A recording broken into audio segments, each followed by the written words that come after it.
সেই বলেছিলাম বেসনটা বেশি হয়েছে, মাছের চপ করেছিলাম কাল রাত্রিবেলার, এইটা অল্প একটু আছে, এই বেসনটা দিয়ে হয়ে যাবে। আর এইদিকে আমার ভাত হচ্ছে, আর এইদিকে আমি মাছের চপটা ভেজে নেবো। একটা ভাজা করেছিলাম তো তেলটা এতটা বেশি হয়েছে, আর তেল দিই না, তো এই তেলটার মধ্যে আমার হয়ে যাবে। তোমরা কি চেনো বন্ধুরা এই মাছটা কি? আমি খেতে হয় খাই, কিন্তু এই মাছটা আমি চিনতে পারি না, কিন্তু ভালো এটা। ঝাল করলো আদা রসুন দিয়ে, উনি বললো আদা রসুন দিয়ে বৌদি তুমি ঝাল করবে ভালো লাগবে, মাংসর মতন কষা কষা। ঝাল করলেও ভালো, কিন্তু আমার আবার চপ ভালো লাগে। তো আমি একদিন চপ এরকম করে বানিয়েছিলাম। বেসনটার মধ্যে আদা রসুন পেস্ট, ধনে গুঁড়ো, জিরে গুঁড়ো, লঙ্কা গুঁড়ো, আর নুন হলুদ লঙ্কা এ তো আছেই, তো দিয়েছিলাম। তো তারপর থেকে দিয়ে আর আমি এরকম চপ করেছিলাম, খুব টেস্টি হয়েছে।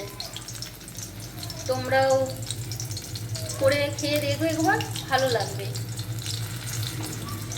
আর করলা আলু ভাজার কথা বলেছিলাম এর আগের ভিডিওতে, চা খেতে খেতে। তো করলা আলুর ভাজাটা করব, আর এই ভাত অলরেডি আমার ফুটে গেছে, আর বাস এই ছিল। আর করলা আলুটা ভাজা হবে। এই করলা আলুটা ভেজে নিই, একটু হলুদ আর নুন মাখিয়ে রেখেছিলাম।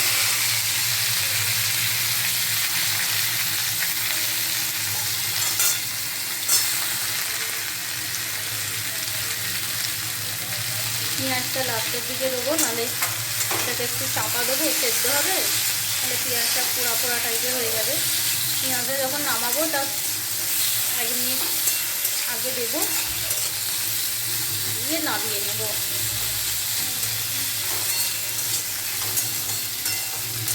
আর ওইদিকে মুসুর ডাল লেগেছি, মুসুরির ডাল, একটু মুসুর ডাল করবো। তো আমার রান্না কমপ্লিট। এই যে বলতেছিলাম মুসুরির ডাল, পাতলা করে একদম মুসুরির ডাল করেছি। ডালটা পুরো সেদ্ধ, মানে সব কিছু কাঁচা দিয়েছি, কাঁচা লঙ্কা, পেঁয়াজ, টমেটো সব কিছু সেদ্ধ ডাল। আর এইগুলো তো তোমাদেরকে দেখিয়েছি, করলা আলু ভাজা। এই ছিল আজ আমার দুপুরের লাঞ্চের খাবার। আজকের ভিডিওটা এত দূর পর্যন্ত। ভালো লাগলে প্লিজ একটা লাইক সাবস্ক্রাইব করো বন্ধুরা।